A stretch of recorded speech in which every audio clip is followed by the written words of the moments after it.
certainly through the month of December, and we will take it by ear as we move forward. As I'm sure everybody knows, there's a definite uptick in the COVID cases in and around the area. So out of an abundance of caution, as I say, we are returning to virtual meetings, certainly for the time being, and we will see what happens. With that said, would everybody please rise and join us for the pledge?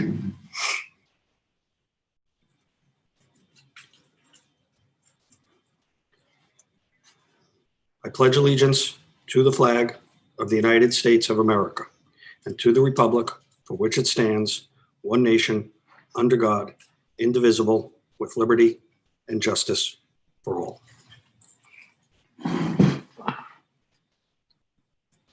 Okay, we are going to start with the Education Committee. So, Mrs. Morrison. Good evening, everybody. This is the third year of the elementary levels transition to the Dimension Singapore math program. Currently, teachers in grades K through 4 are utilizing the program, and our 5th grade teachers are in their 5th year or utilizing their last year of the Go Math program and are scheduled to transition to Dimensions next year. In addition, we also utilize 3 online programs, Reflex Math, IXL, and ST Math, to support acquisition of grade level skills and engage students in productive struggles. We are currently going to be engaging in a review of our math curriculum and programs utilized to support the standards, to ensure that our current resources are able to effectively challenge our strong math students, to provide remediation and support to those in need of additional practice, and to provide student-centered instruction. Mr. Grover, our head of math, recently sent out a survey to all elementary teachers, which is going to be followed up by several meetings over the course of the next few months. If we do identify any areas where adjustments are necessary, we'll be looking to make those. To support students in small group distance literacy instruction in the classroom, and to be prepared for virtual remote groups should they become necessary at any point. The district recently acquired a program entitled Guided Readers. The research-based program will allow for teachers to meet with students in small groups in the classroom while they remained seated socially distanced at their desks. The program will also be utilized to provide explicit small group literacy instruction to K through 2 students remotely should the need arise. This is really serving 2 purposes. We have received feedback from our teachers that small group instruction right now in the classroom is difficult because of the social distancing. So this program will help our teachers more easily be able to group our students into small groups while keeping them distant, and will also serve a great purpose. Should we have to go to remote, it would easily break the kids up into their groups and provide resources for the teachers to utilize.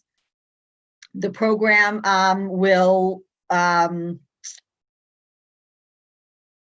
sorry, I lost my train of thought. The program includes thousands of fiction and nonfiction books and text passages that cover a variety of interest areas for our youngest readers. It includes a data tracking component that provides snapshots of progress in fluency, comprehension, sight word acquisition, phonics, and other areas of reading and writing. So we're looking forward to getting that program up and running.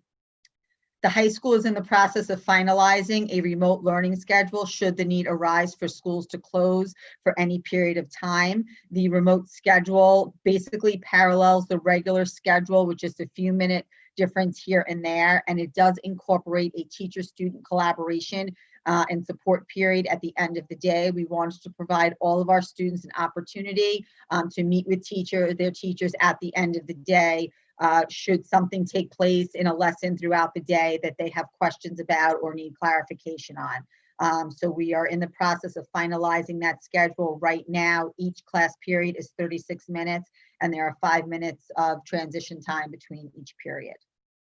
Yesterday, I'm very pleased to report that our elementary schools began to transition our students back to the special area classrooms. So students are once again going to the art room, the music room, and the library media center for instruction.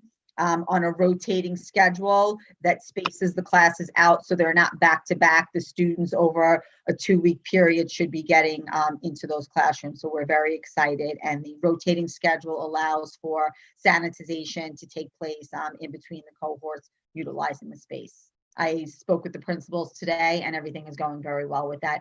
Kids and teachers are happy to be back in those spaces. Thank you.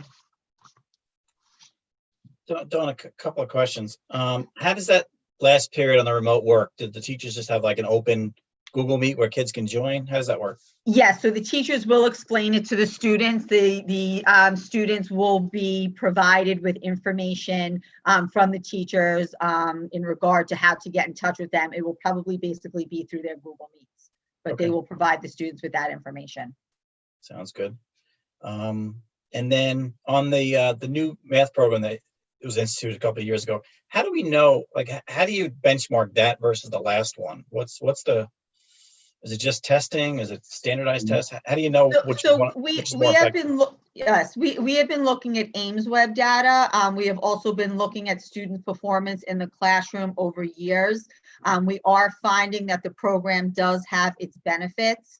It's different from the current Go Math program that 5th grade is using and that we had been utilizing, because that's basically an I do, we do, you do program where everything is very specifically modeled.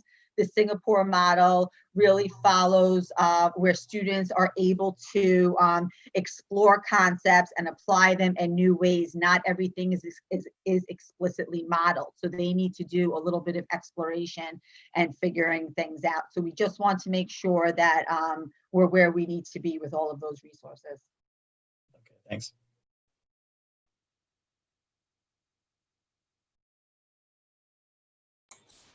Anybody else have questions? Good question would be, why can't I remember to unmute? Okay, thank you, Mrs. Morrison. All right, now we're going to move into the Finance Committee meeting. Mrs. Pilati. Thank you. Good evening. So our Finance Committee agenda, as always, covers our treasurer's report. We had the extracurricular funds as well as the school district funds for the month of October. Our payroll summary was for November. Our financial statements that cover all of our funds was for the month of October. Our internal claims audit report was for our findings in November, and our system audit trail was for November. Our payroll certifications were from November 13th and November 27th.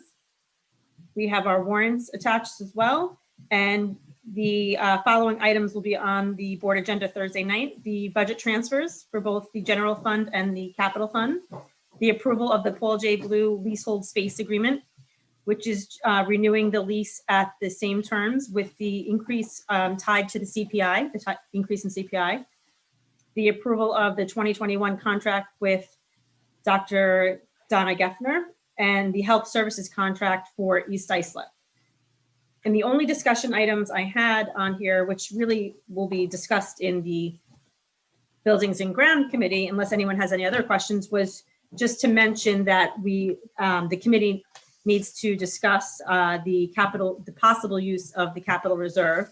And just to remind the committee that we just started this capital reserve 2 years ago, and the balance in the reserve as of June 30th, 2020 is $4,023,645. So when one of the benefits of a capital reserve is that when we actually go to do a project, it's at no additional cost to the taxpayer because these monies have already been put aside. However, they do have to be put out to the taxpayers for a vote. So all of the information, if we do choose to do a project or multiple projects, we would have to include them with our budget information and advertise to the community what we estimate on spending and what projects specifically we would like to do. And that would have to be on as well as our budget notices. So just to let the committee know that this information would probably have to be determined by, I think, the latest February or late January, early February. And this gets placed on the May ballot as a proposition, is that right? That's right. It's a separate proposition.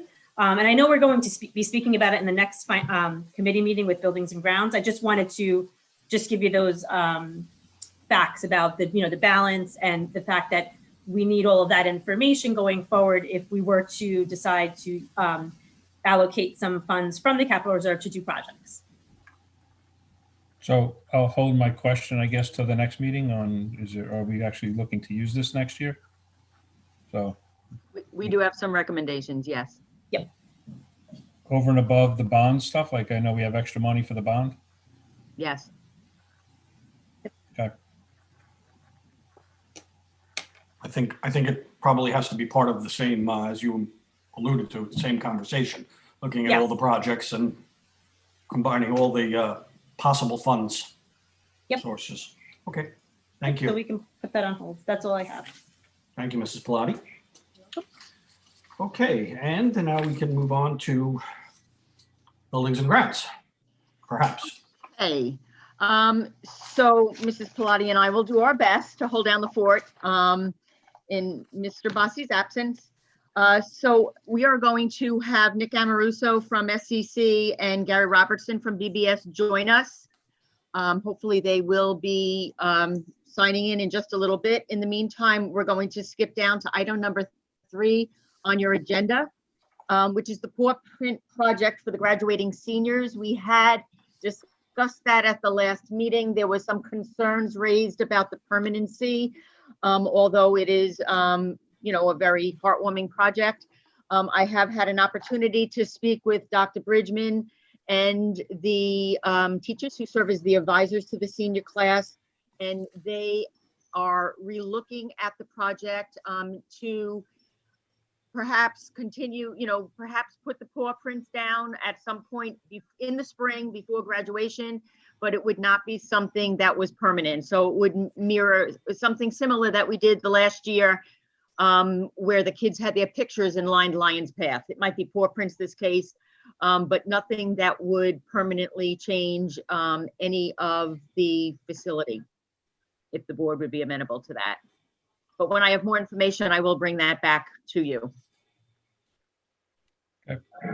I'm with that. About a week or two ago, one of our residents reached out to James to talk a little bit about the library fence. Beautification, as you know, does a wonderful job throughout our community decorating for the holidays. They were hoping to be able to decorate the fence along Montauk Highway, along the perimeter of the library fields.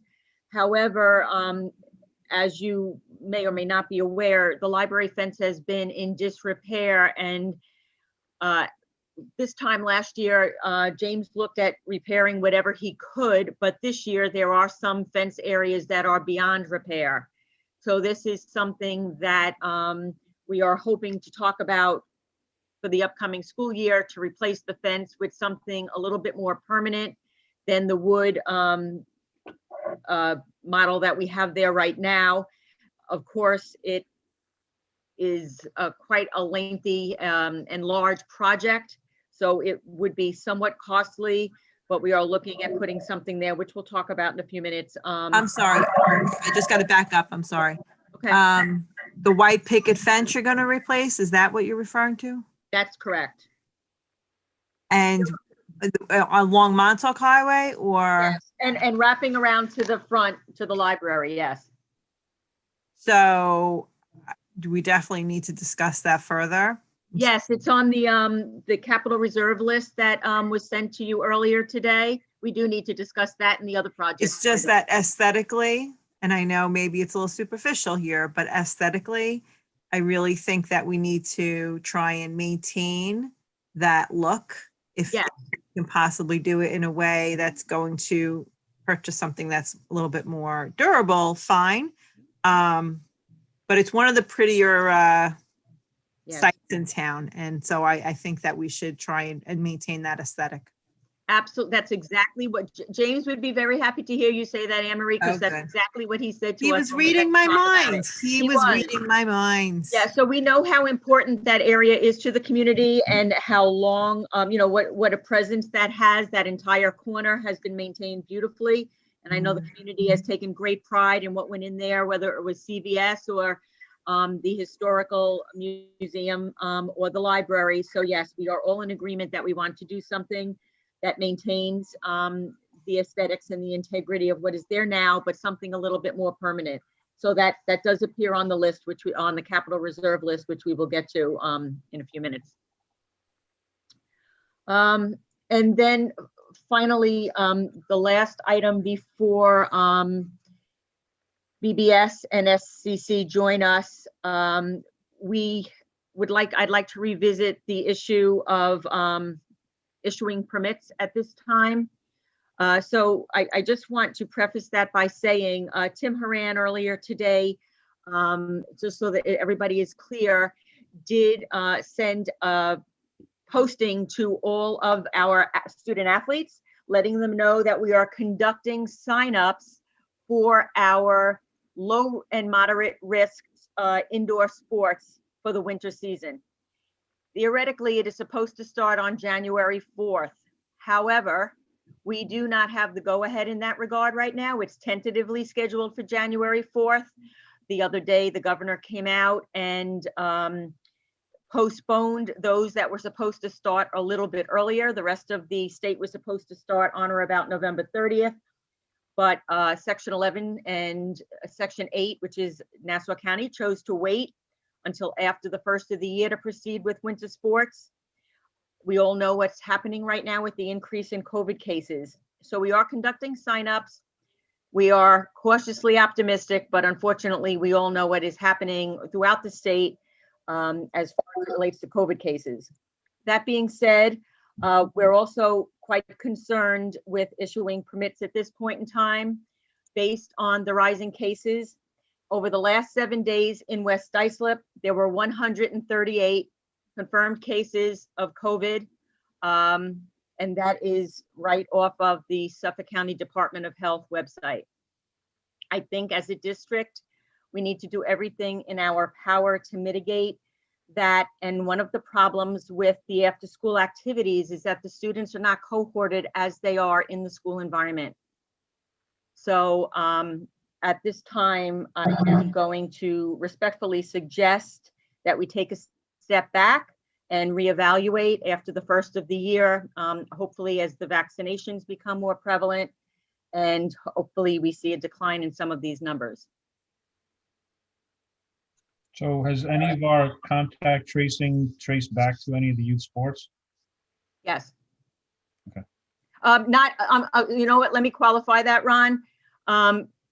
Not necessarily our groups themselves, but our students that are engaging in youth sports in some travel leagues and other settings, yes.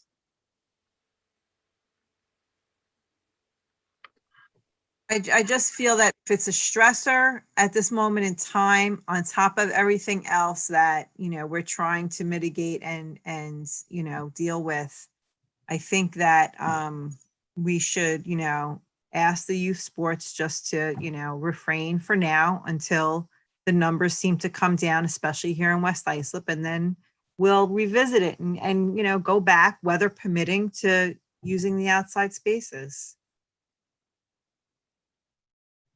Bernadette, were you saying to hold it now, or you want to just wait till, do you want to wait till maybe the week of Christmas and then not come back after the first of the year? I don't want to be in a position where we're designated a yellow zone and we're still conducting youth sports. We would be one of only 2 Islip cluster districts in the entire group of 11 that are still conducting youth sports. I would prefer not to wait. Okay.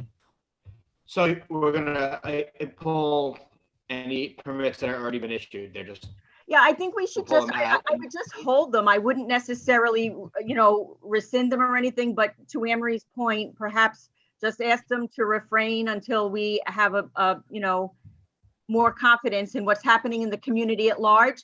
Again, our school environment has clearly demonstrated that it is not a source of contagion, but unfortunately, we are seeing even in our own environment, those oftentimes, when you look at the number of kids that are presenting in the school environment versus the total number of children versus staff and the total number of staff, the issue is with the adults in the community. It's not necessarily the kids, although we are aware of sleepovers that have generated other cases. And we know that there are a few Sweet 16 and other parties and gatherings that have happened over the course of the last few weeks.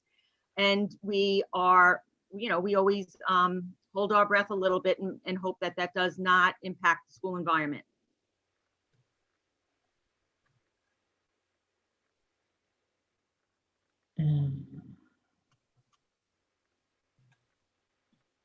Are we gonna close the campuses then?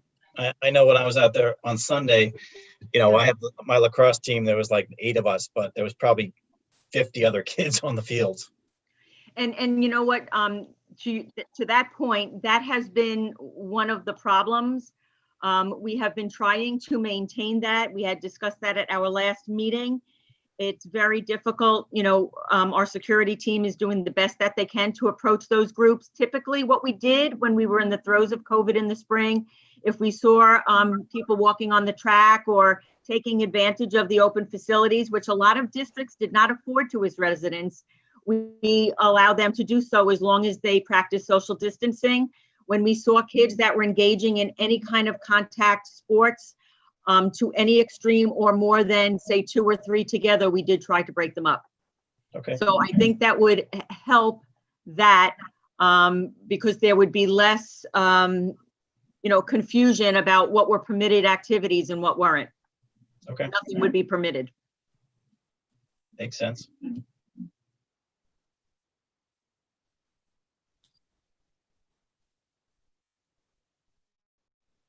Okay, anybody have an objection to it at this point?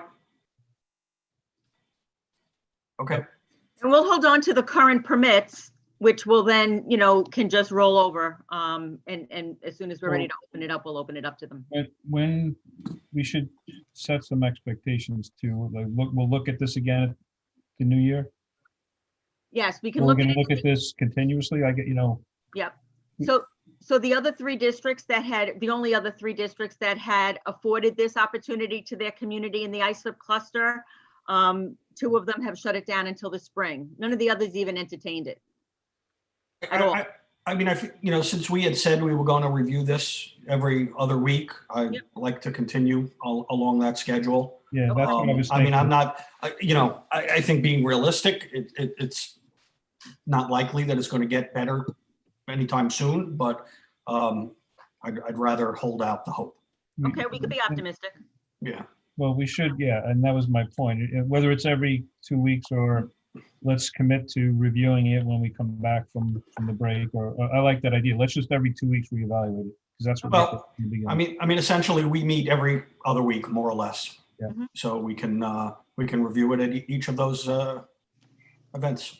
Okay, we'll do that. And Bernadette, I know I just got from Tim Horan the signups to winter sports. What are your thoughts on that? Do you think that's going to happen January 1st? Does that change the permitting at all if we're going to open those up? I don't know if it's going to happen. We try to be cautiously optimistic because we know it's in the best interest of the students to be able to doing that.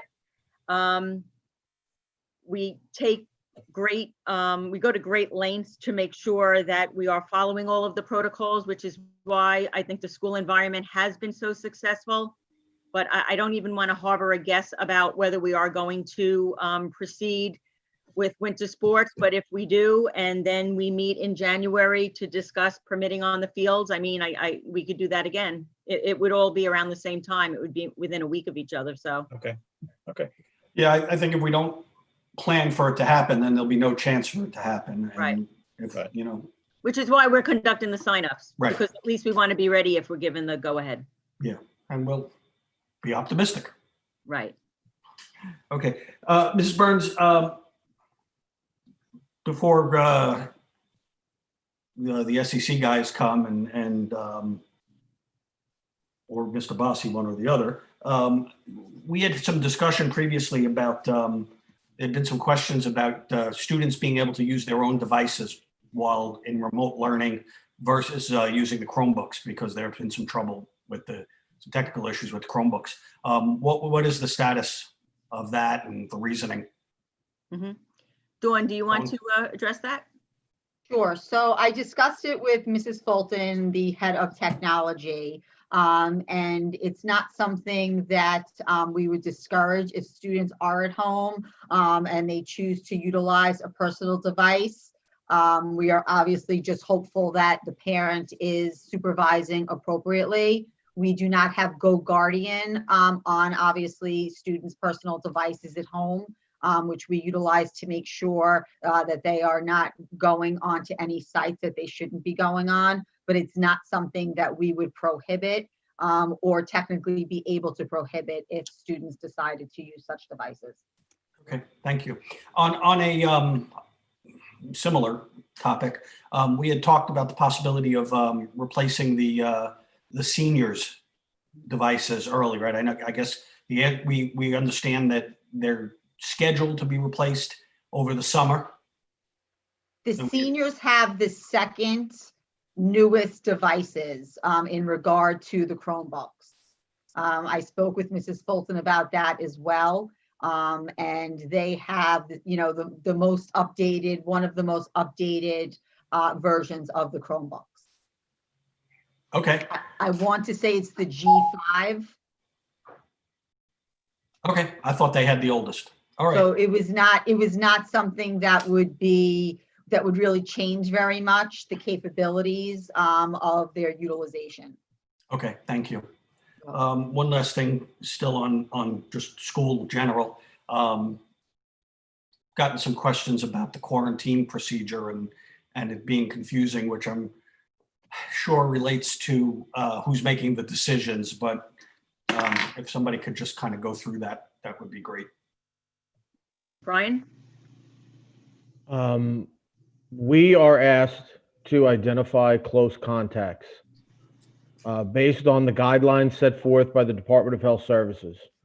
A close contact is identified as any person within 6 feet of someone for 10 or more minutes with a mask or a barrier, it doesn't matter.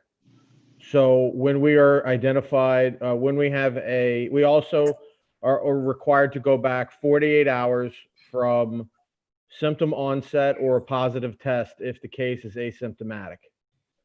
So when we have a case identified, the building principal looks back to see if that student was in the building 48 hours from their symptoms. This principal will then go to the teachers. If it's the high school, middle school, the teachers of that student, and identify any close contacts, including the teacher possibly.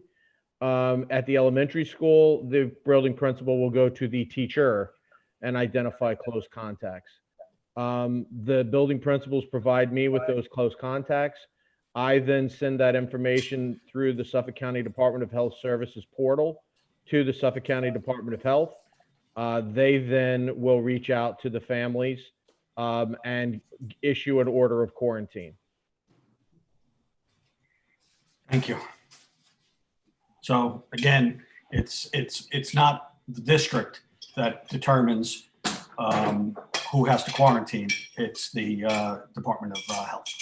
No, the Department of Health or a doctor are the only two entities that can issue an order of quarantine. Right. That's what I said.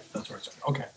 Thank you. So you're aware, the Department of Health Services in Suffolk County, as I would suspect across the state, although they do tell us that the contact tracing will commence within 48 hours, and Brian, correct me if I'm wrong, we do know circumstances where it has been a much longer period of time.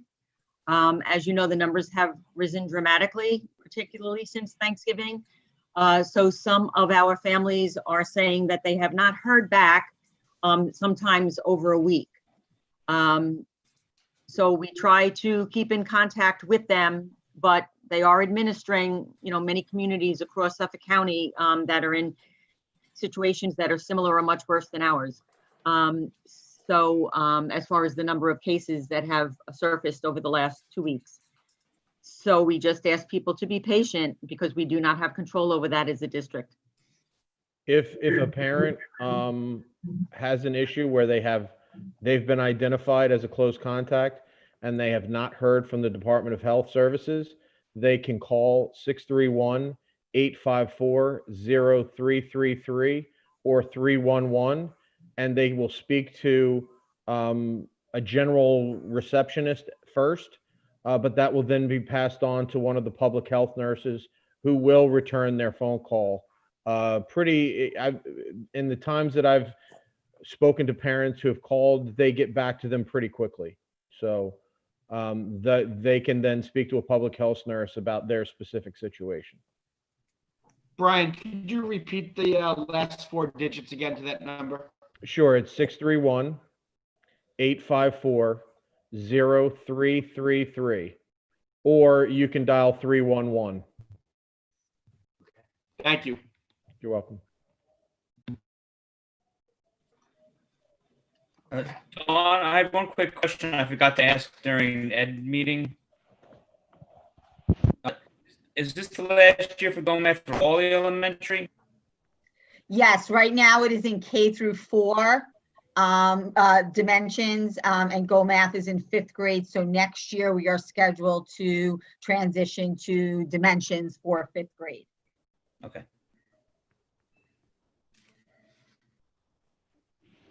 Okay, so now we're welcoming Gary Robertson from BBS and Tony Campanella and John Engberg from SCC.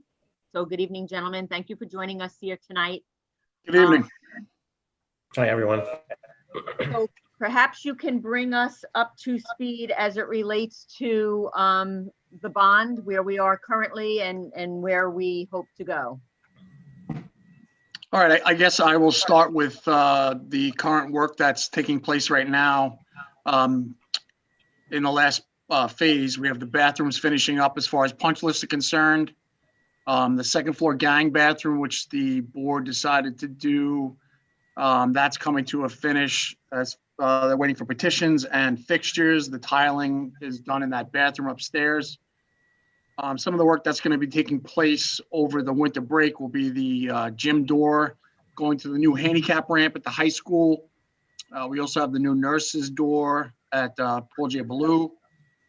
We're waiting on the bottle filling stations. There's a long lead time due to COVID. I think it's 14 to 18 weeks. So that is in process. Everything has been ordered, but we're just at the mercy of when that's going to arrive. The HVAC work, as far as the rooftop stuff, we have 2 schools left, Okonock and Paul J. Ballou. Okonock will be done the weekend of the 19th, and then following will be Paul J. Ballou. And then finally, but not last, we have the planetarium, which is coming along as scheduled. Everything is, knock on wood, going according to plan. The dome is actually up. The structure, the aluminum frame of the dome is up. Everything behind it has been painted black. The steel is up for the HVAC work. The electrical work is all in place. So we're hoping to have that done. They're saying the 23rd, but it looks like we might be done as soon as the 18th. Following that will be the floors, the chairs, the ceilings, and all the finish work. So, and then following that will be the training sometime in mid-January. But we're still on course to turn the space over, which we had said, which would be February 1. With some luck, we should be able to do it sooner than that. But so far, everything is going off without a hitch. That's kind of what we have going on right now as far as open projects are concerned. It's pretty much what I have as far as work. So I guess I'll turn it over to Gary as far as the other work, or if you guys want to talk about, I guess John and Gary will piggyback on the remaining funds left in the bond, and then the list that everyone's been working on as far as potential work for this coming summer. Yeah, thanks, Tony. And excuse me, just to frame, I'm sorry, John, frame the discussion. We did send back up to the board a little bit earlier today. So you have a list of the capital improvement projects for consideration, just so you have a little reference there. Thank you. Sorry. Okay, yeah, I'll just start off, but I'll turn it quickly over to Gary. We work closely with Alyssa's office to come up with our remaining bond balance. And we have roughly $6.9 million left on the bond. It's 6,886 even, but there's some projects that are on the table there in that spreadsheet. And I want everybody to keep in mind, depending on the amount of work that's required for some of these projects, those funds can waver back and forth. For example, if you have a project that requires a lot of abatement, for example, Paul J. Ballou, that could eat pretty significantly into that. So Gary and James work closely with Tony to come up with some projects and some estimates. And I'll turn it over to Gary. Okay, thanks, John. Good evening, everybody. So thank you for sharing the list, Bernadette, with everyone. Basically, the projects that we've been working with James on in terms of what to bring to you as potential future projects for consideration was a little bit longer than this initially. But through various conversations with James, this was the list that he felt most comfortable presenting. I certainly hope that he's feeling well. So just going through the list briefly, and again, stop me if you'd like to ask questions about any of these in particular. What we tried to do was give you a range, a low to high range. These are all loaded budget numbers. So loaded means that these numbers are complete with contingencies, fees, soft costs, and escalation built into them. So starting with Beach Street Middle School, the rotunda, there's brick and masonry under the windows, which is not in great shape. The bottom of that wall has been pushing outwards for several years, apparently. It's not getting any better, unfortunately. So the range of costs there primarily is in determination of what the final scope will be, specifically if we're going to address replacing windows or reinstalling existing windows, and whether we're going to replace any of the HVAC work like thin tube heating and covers that are on the inside of this exterior wall, or whether we're going to reinstall. We also have the ability with that particular project and discussions with James to maybe break it up into phases, meaning that we could do portions of the rotunda, maybe not the entire rotunda in one shot, but the numbers you see in front of you are for doing the entire job. The next item on your list there is the generators at Beach Street, DO, and Manitowoc. Those projects were submitted to SED. In fact, we're anticipating getting comments from SED engineers any day. So we're hoping to have that concluded by the beginning of the year so we can go out to bid. One of those generators is a diesel generator. One is a gas-fired generator. The larger generator is at Beach Street for sure. So hopefully those will be approved shortly, and then we can plan our bidding accordingly for next year. The third item on the list is a little amorphic only because we've had several discussions about this. Ultimately, there have been discussions, I think, within the district about possibly doing building a construction, or I'm sorry, a entrance vestibule, security vestibule at the entrance to DO.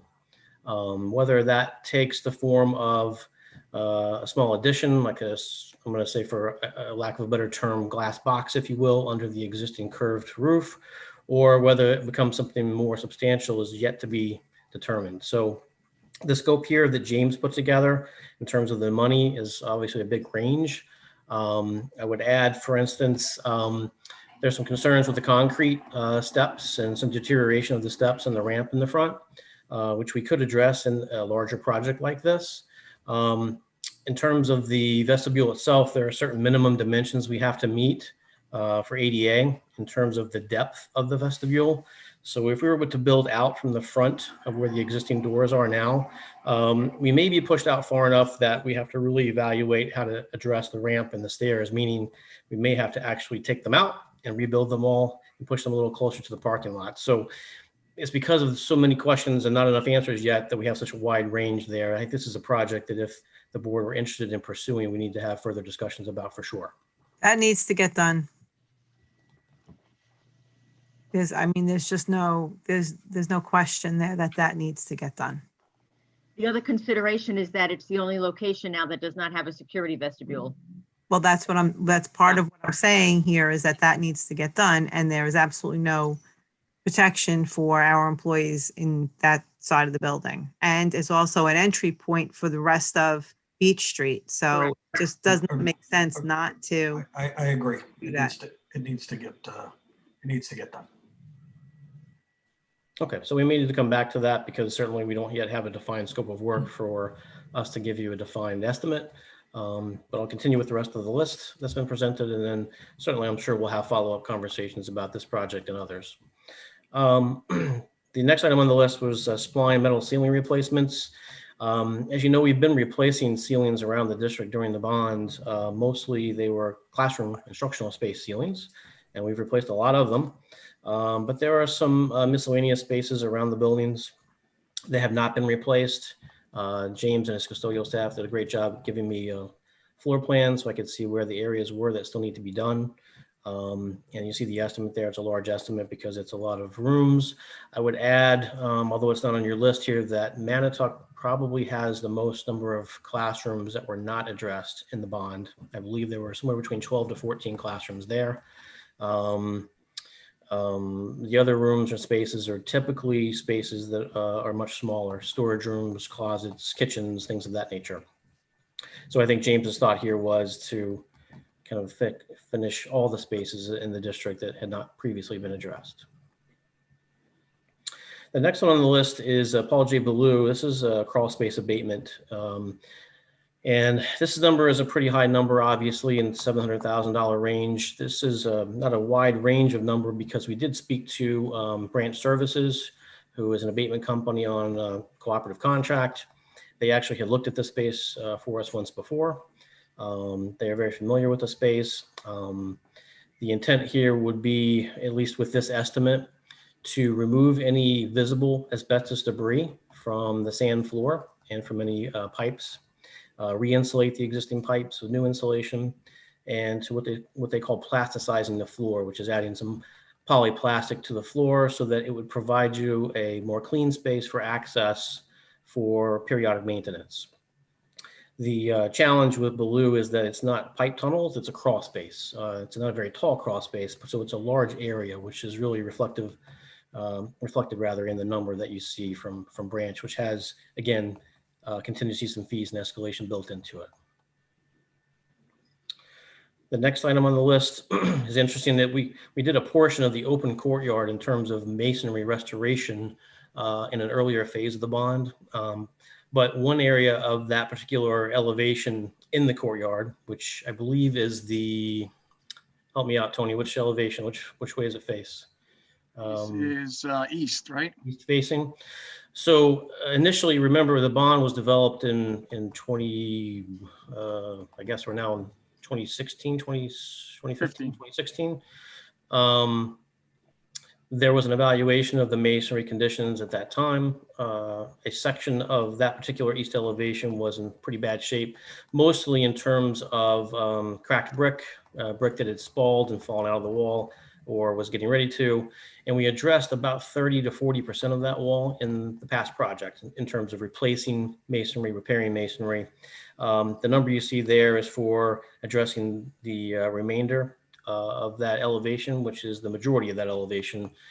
We've noticed that some of the similar conditions that we noticed back in 2015 are existing now. And again, masonry work is certainly important work, like the Beach Street Rotunda, and would allow us to keep any water from continuing to penetrate cracks and cause more degradation of the masonry.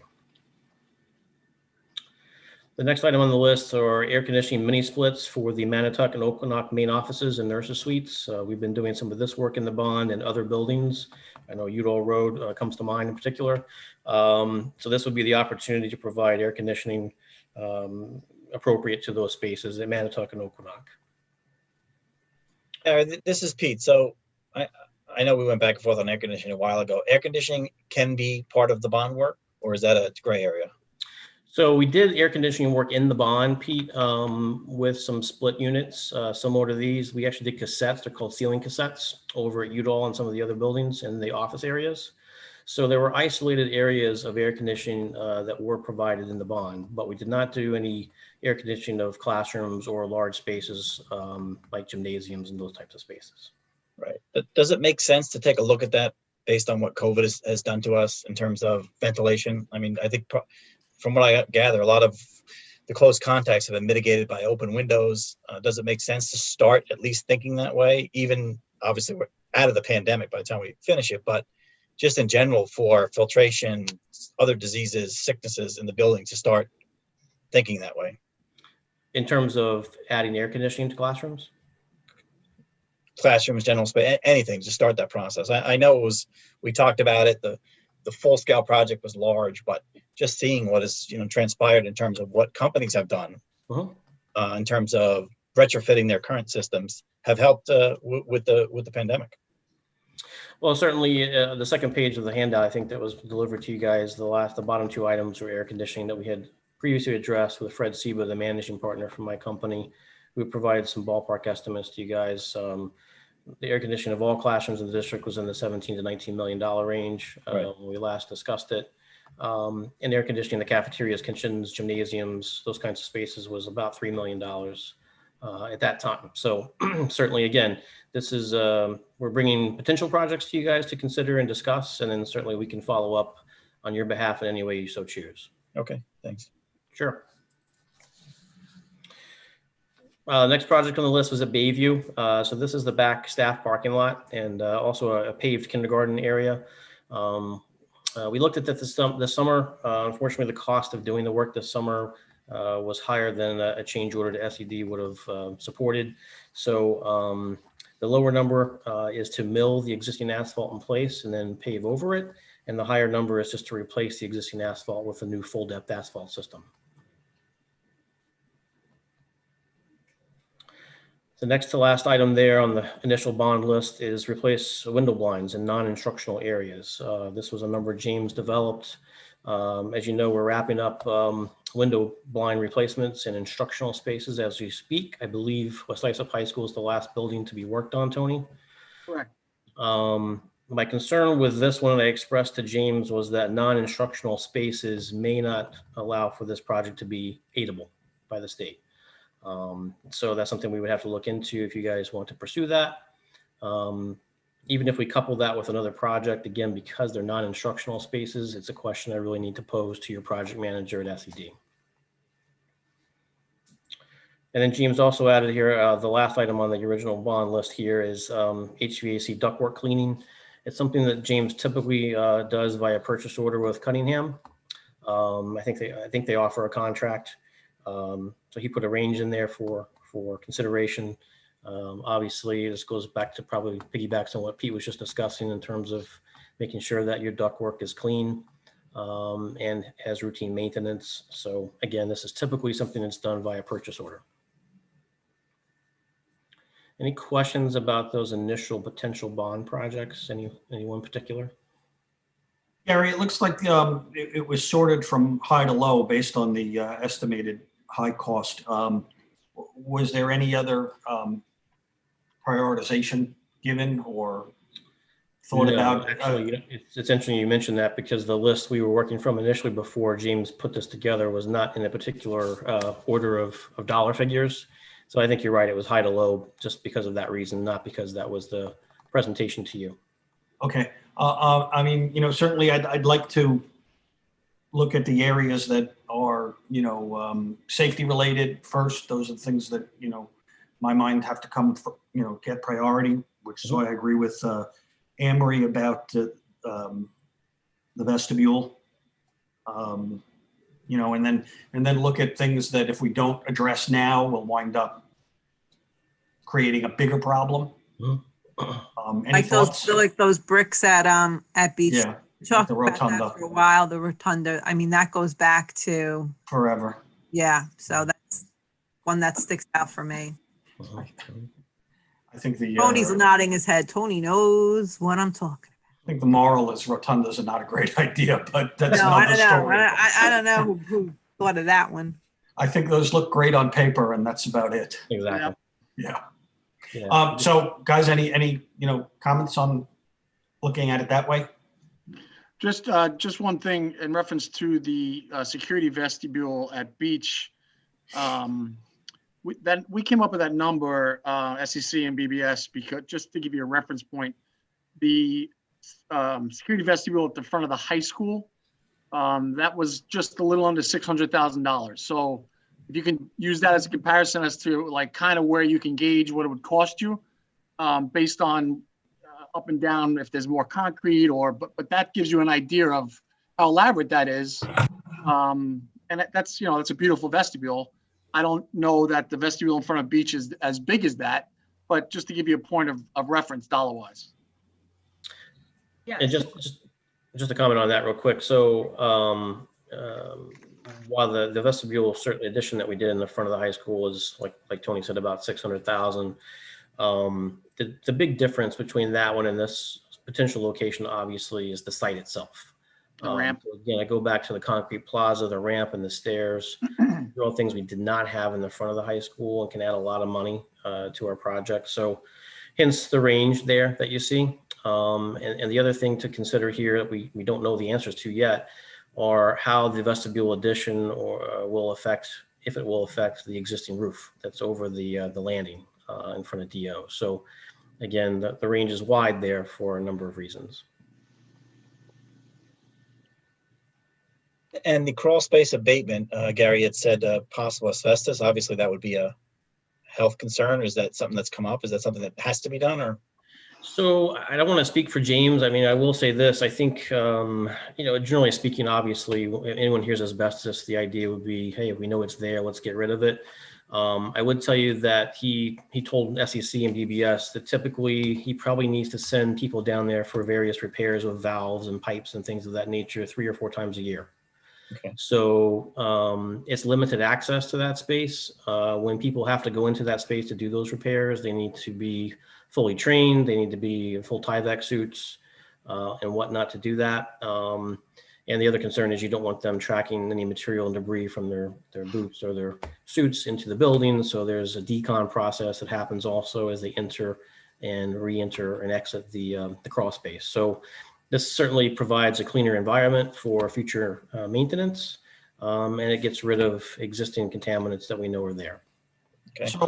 So the way I see this, the generators ago, the rotunda and the vestibule are items that should be done, and the crawl space. And I think looking at the high costs, that actually gets us to just around 6 million, a little more than that. And if we come in under, then great, we'll have some money left over and revisit at that point. And just to clarify for the group, the generators were approved, so we've gone at least in Right. terms of design. So those hopefully will be approved shortly for us to plan a bid. The last one shouldn't even be in a bond. The duct cleaning, right? I mean, that should be out of our operating budget. Ron, it's interesting you said that because it was actually listed in the bond itself in some locations. So, and primarily it was where we replaced rooftop units, existing rooftop units. So where we did the rooftop unit replacements, because they were tied to existing duct systems, we had the duct systems cleaned. But I can understand your point that sounds like more of a maintenance item than it does maybe a bond item. Anybody have different thoughts on it? No, I agree with your priorities and we'll reevaluate. Yeah, as we go. Funds. Makes sense. Okay. And just to reiterate real quick, I'm sorry, Steve, because I was trying to listen. Rotunda brick, obviously the generators, the district office vestibule. I think you mentioned the crawl space abatement. The crawl space, yeah. Okay. But not the high school masonry work, correct? Well, I think that gets us to just north of 6 million. Okay. So. Okay. Fair enough. Something comes in on the lower end, we'll revisit, or talk about putting that into, from a different funding source. Right. So would you like me to just kind of go through the next couple of lists here real quick with you guys? So actually it's the next list itself, which is the reserve list. So these are projects that James felt like could be identified as potential reserve projects. We'll start with the first one, which is the 2 middle school and all the elementary schools, the desire for new operable gym partition walls, not curtains. Apparently curtains are not preferred because of the lack of privacy and noise transmission, etc. So there would be 6 units for us to replace. We did get some numbers from contractors who have done recent work like this. The expense is about $150,000 just for the partition itself. You have to demo the old partition. Keep in mind too, these partitions, when they're closed, need to include a 3-foot wide man door for egress purposes, so you can traverse from one side of the gym to the other. And certainly these new gym partitions come with the required safety systems from SED so that no one gets hurt in their operation. So it's a bit of money, obviously, because we have 6 locations. As I recall, Blue is the one that has an existing curtain at present, and the others all have a wall. And the walls don't work today, or? It's not clear to me that they do or don't work, just that they are original to the building. So they seem to be in some state of disrepair, but I'm not sure the extent of that without asking James. Yeah, I'd like to notice that. I mean, Any more information on that? if they need to be replaced or they're just old and they still work. Right. Okay. I'll ask James to look into that and report back to you guys on that. The next item at the high school, the pool deck railing replacement and retiling of the deck itself. This is a project that seems near and dear to James's heart. He'd really like to address those particular items because of shifting tiles and whatnot. I know the space gets used by the community quite a bit during normal times. This is James's number, ballpark number. I know he'd love to do more work to the pool than just the tile and the railings, as Tony can attest, but this is really where he felt like the money would best be used. Do we consider that a tripping hazard, tile shifting and so forth? To my knowledge, there aren't any loose tile that would be a trip hazard per se, like say something that you would catch your foot on per se. Yeah. It seems to be more of a nuisance for him and the staff to maintain a safe environment around the pool, I guess, on that deck, because I think, if I recall correctly, that deck tile was replaced maybe 12 years ago or 15 years, in the last 15 years, I would say. I don't think and it was before my time there, but I think the contractor did the work, didn't do such a great job. Whether that was in the grout that he used, the installation that he did. So it's something that seems like it's been a bit of a problem for James for a while, but it wasn't identified initially in the bond. Has anybody seen the movie The Money Pit? Oh, Amory, I was waiting for something. I have to confess, I was sitting here thinking about Christina Delaney. Love her, miss her. For anyone that doesn't know, Christina once attended a budget meeting where years ago, we were talking about money that had to be put into the pool, and her solution was to cement it up, fill it in. Yep. Well, as you know, in this bond, we are wrapping up right now in phase 5, some new work in the bowels of the pool area, the pool mechanical room, which I would tell you visually looks a lot better, and I believe the equipment works much better. But this would be obviously an aesthetic, but it really speaks more to a safe environment around the pool. Okay. Okay, so you're saying that there's not loose tile, but there's maintenance that needs to be done? I'm just trying to understand the justification if there's not loose tiles and loose railing. I would have to defer to James a little bit, Ron, to give you more information on this one too. Again, this was an item or a project that James wanted to include and James estimated, not BBS. So I would need to ask him for more specifics about that, similar to the partition line item. Okay, that's fine. Okay.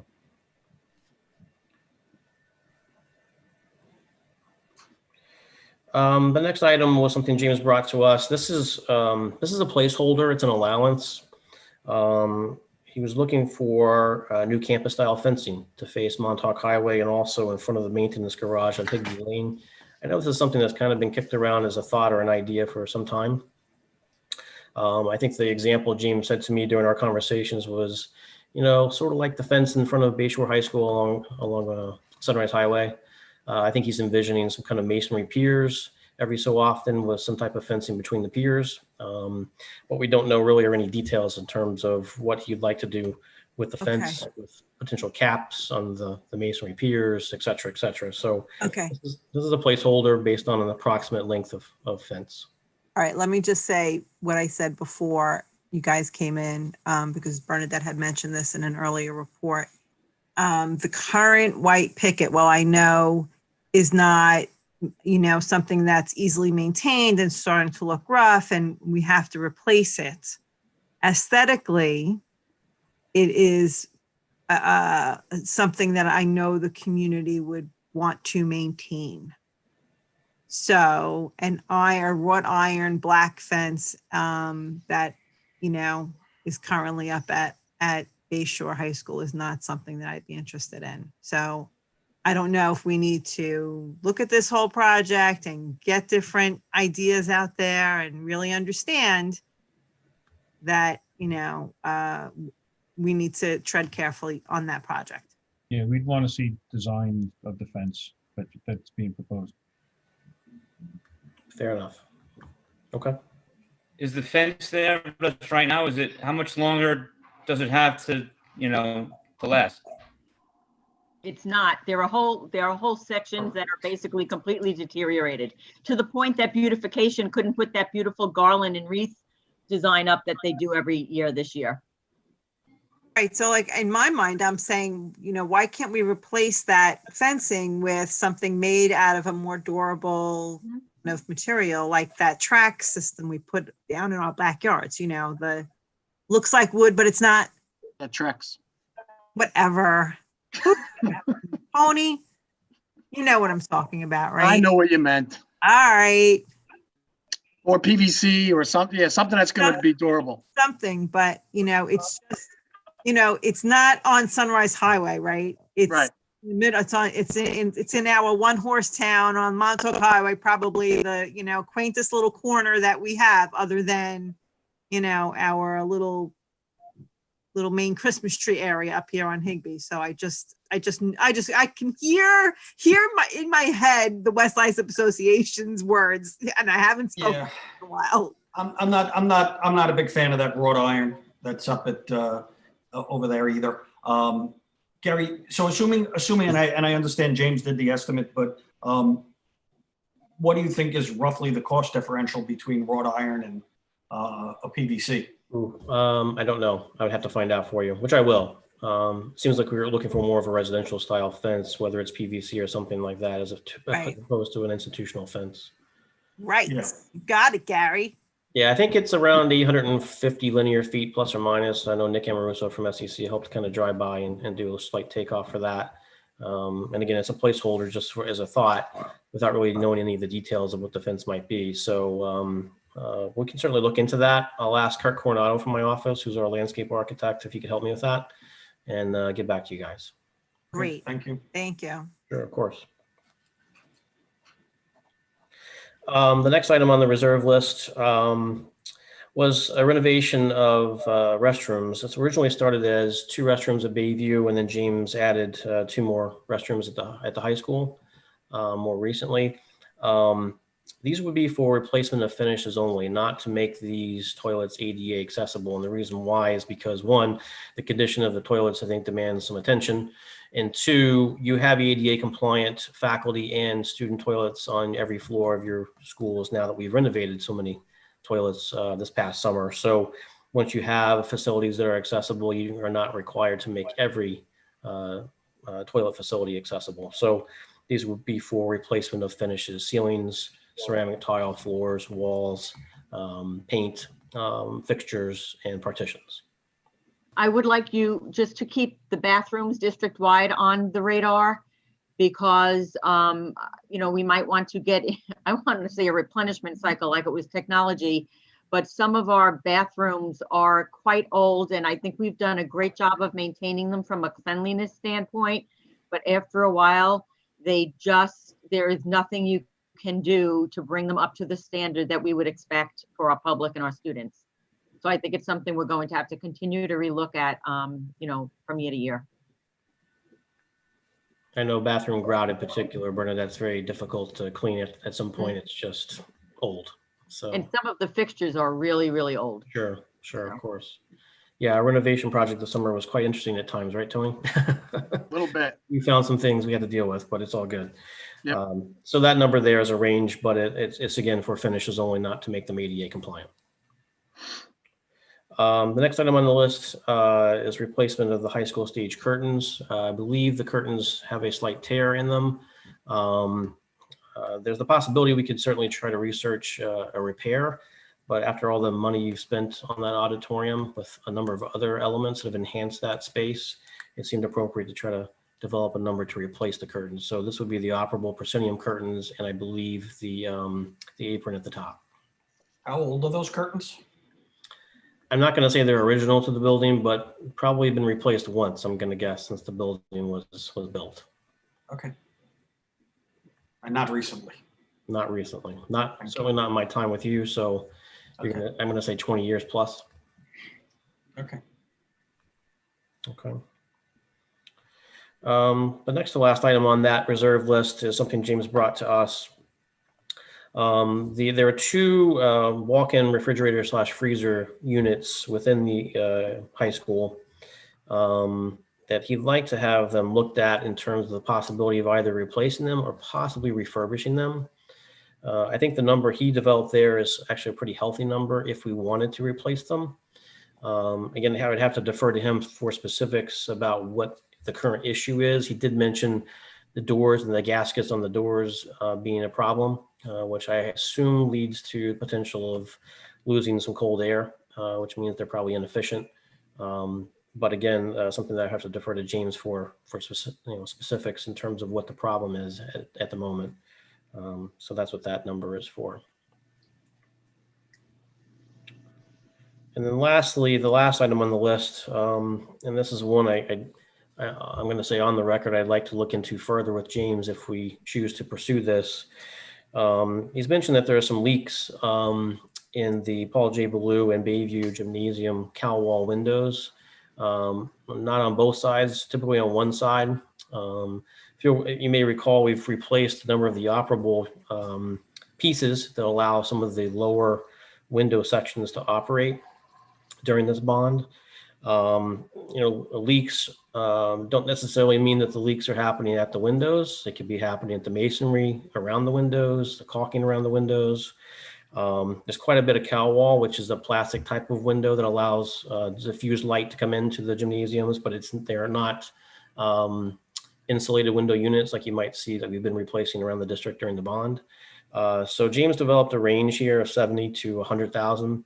But if it's, and I think regardless of whether we pursue replacing windows, this is worthy of investigation if he's having some water problems. So we should look into it and see if we have any problems with the lintels, with the caulking, see if we can develop an idea of where the water might be coming from. We just replaced the roofs on these two buildings during the bond, so I don't think the roofs are contributing to the problem. But we would check, in an investigation with James to see if we could identify where the water is coming from. So the situation's pretty significant in both buildings, and I know that every time it rains, we hold our breath. We're very sensitive to the fact that the direction from which the rain comes sometimes in some of these crazy storms we've been getting, if we can rule that out, we do.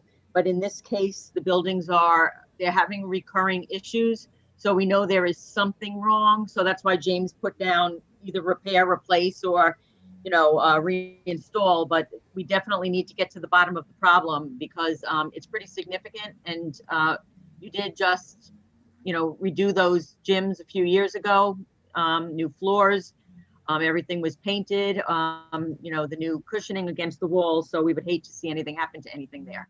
Doesn't always leak in the gym. Sometimes it's outside, to Gary's point. Why are we waiting then? We're looking at it, we're over a year out. So why? Right. Yeah, I agree. I think we should proceed on that one anyway. That's just determining what's wrong. Okay. I agree. We should investigate. I think I guess part of my point is I'm not sure 70 to 100,000 is the right number because I just don't know what the problem is. And if we have to replace windows, that's not going to be the right number. So we really got to look into what the problem is. I didn't know about this until 2 weeks ago, to be honest with you. So to hear that it's been an ongoing problem for you, like Bernadette said, it's a problem because of all the money you've already put into these gymnasiums, certainly. Gary, does something like that need to go to SED? So the reason why we go to SED is twofold, just real quickly. One would be because most capital projects that school districts will engage in will require a building permit. There are some projects that don't, but there are very few that don't require a permit. The other reason why districts submit to SED is to try to become eligible for state building aid. Not every project's eligible for aid, and not every project's eligible for the same amount of aid. But the combination of the two, the requirement for a permit and the desire for building aid, is really what dictates what does or doesn't go to the state. I'm certainly not going to tell you that some districts don't issue purchase orders regularly out of capital or working funds to address projects as necessary, because they do. If we're going to replace a window replacement project, I would think we probably would go to SED with that. I think we got to look into this and see what the extent of the problem is, what the origins of the problem is, and then come back and report to you. What's the lead time up there now, Gary? So currently, as of Tuesday of this week, which is today, 6 to 8 weeks on architectural review. I'm sorry, on mechanical review, and 8 to 10 weeks on architectural review. So it's still pretty reasonable, and they've been holding pretty steady for the last, I'm going to say 8 or 9 months, which is interesting. But I have seen an uptick just in the last 2 weeks on the architectural review by a couple of weeks. So I don't know if that'll continue into January and February, but it's possible. So by when would you need to know what final projects are chosen for consideration for phase 6 and/or the capital fund, from the perspective of being able to submit those projects to SED in time for summer construction? That's the $1 million question, right? So I would need to bring a list of projects that you would like us to pursue for possible summer 2021 construction to the partnership, and have them weigh in on that so I can get back to you. Some projects are easier and quicker to design and draw than others. Others are more complicated and take more time. And again, those SED review times will begin, the 8 to 10 weeks or 6 to 8 weeks begins from the date that you receive a project review number, which means you've made the submission, you've passed pre-screening, and then they've assigned you a review number. So there's a process to get to that point before the 6 to 8 weeks or the 8 to 10 weeks starts. And then SED will review, and obviously they will advise us if they have any comments, which then could precipitate an addendum process, and then the approval so we can go to bid. So, if we assume 10 weeks on the out right now, that's 2.5 months plus the bidding process, the award process, and then of course in front of that, the design process. So that's something I would need to bring back to Fred Seba, the managing partner, and the other partners to respond back to you guys with your list specifically as to what you'd like to pursue. The other thing I'd like to keep on the board's radar is that, we are in the process of changing out some of the water fountains, which have been somewhat of a challenge based on the style that we have chosen. But we still have a number of other fountains throughout the buildings that could probably be replaced over time. So just one more thing, just to think about. And maybe, I don't know, Tony, if you or Gary would just like to share with the board what the situation is with the fountains, because we're way behind, but it's nobody's fault other than Yeah, Tony. I guess the issue lies in with LK manufacturer because of COVID. It's twofold. We had an issue with trying to find the right place to put these bottle filling stations because of the size. We didn't want them to impede into the hallway. So there was a number of issues which somewhat delayed it. But the major issue is the manufacturing lead time, which is right now I think 14 to 16 weeks. Yeah, I'm sure they've had tremendous demand for. Oh yeah, because of COVID, everybody wants the bottle filling stations. No one wants to touch anything. So every manufacturer is in the same boat when it comes to this particular item. So Steve, just so you know, so originally the bond, we were going to do high-low units, meaning that there was going to be an able-bodied height and a ADA height at each of these locations. And with COVID, obviously, we've kind of rethought that a bit. And the bottle filling stations make a lot of sense in terms of safety. Right. But everybody wants them now. Yeah, no, I know. My company put them all, took out all the old water fountains. Oh, so you know. Oh yeah. Yeah, so we've been walking the district, verifying locations to make sure things will fit and getting the order placed. But we're probably looking at the end of March right now if the lead time is in fact accurate that we're told by the plumber. Okay, so is that funding set aside already, or Ms. Burns, that's why you're bringing it up, that we need to For some of account for them, that as for well? some of them, it's set aside a few units per building. 2 per building typically. Mhm. Right. But clearly we have more water fountains than that within each of the buildings, some of which are quite old, Okay. that could probably use to be replaced. Okay, so, in terms of the capital reserve list, I certainly agree with Ron. I think we need to get on those windows obviously right away. That's the one thing there that, jumps out at me. I think the rest of them, we probably need a little more information. Mhm. So, if James wants to write something up that include in the update as opposed to waiting a month, just because of the Yep. timeline nature of all of these things. Mhm. One other thing I wanted to mention, not to complicate matters, but so we were talking earlier about why we go to SED, and one of the things I mentioned was state aid. So for example, if we look at these projects individually, we may not want to do that if we want to maximize the potential for aid. I'll give you an example. The Bayview parking lot, which I would not argue with anyone, probably needs to be addressed at some point. I'm not saying it's on the list of things to be done, but if we were to pursue it, that's a site project, a standalone site project, which would not be eligible for aid unless we tied it to a building project that was aid worthy of $10,000 or more. So as we look at some of these projects that we want to pursue, we want to kind of make sure if we need to couple projects together to ensure aid, we would try to do that. So there's some thought to how we would proceed also, not just as maybe a list of individual projects. And I say that just in general, not actually reflective of the projects you've suggested you might want to pursue. Understood. Good point.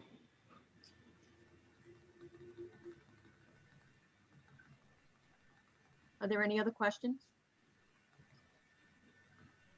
Okay, we'll get some more information. I don't know if it'll be in the update this week. We'll do our best. But either way, you'll have it within the next week or so. Yeah, I'll reach out to James about those items that you need more information on. I'll look into the PVC fence option, and then we'll start the dialogue about looking into the water infiltration problems at Bayview and below. Bernadette, I have an educational question, so just quick after this one. Okay. Anybody else have any questions for Gary, John, or Tony? All right. Thank you, gentlemen. Thank you for joining All us. right. Appreciate Have a it. good night. Thank you. Okay, have a All great. right, be safe. Thank Hey, you. have a great holidays, guys. You Yes, too. you too. Holiday, okay? Yes, you too. Bye-bye. Bye. Otherwise. Anthony, did you say something? I have something, Steve. No, I know that. I thought I saw Anthony saying something. Nope, say goodbye. Okay. Oh, okay. Go ahead, Pete. Sorry. Actually, question for Dawn on the quarantine. Amy was just quarantined for the 14 days. When they go back, are they giving tests at home? Are they giving quizzing at home? I know when she went back, she had like 4 or 5 tests in like 2 days. What's the policy on that? And how are we looking at that at all? When kids get back to school? It's not something that's been brought to my attention. I could follow up with the high school in that regard. Okay. Or I could suggest if it's an issue for parents to reach out to individual teachers to just see what's going on. But it's not something that's been brought to my attention as a global problem, so to speak, at the high school. Okay, just curious because she was concerned. I said, do your best and we'll figure it out from there. But Yeah. Not being in school for 14 days and then coming back for those tests, some of the material was 2 Right. weeks old. So Yeah, I would always suggest in that case that there be outreach to the teacher first to just, sometimes maybe they don't realize everything that the student has going on. And then obviously if that doesn't work, the next step would be to go to Anthony Bridgman. okay. Okay. Anybody else have any questions? Do we need an exec? I don't have anything on the agenda that can't wait until Thursday, no. Okay, very good. Okay, thank you all for joining us this evening. And we are meeting, of course, virtually on Thursday evening at 7:30. So we'll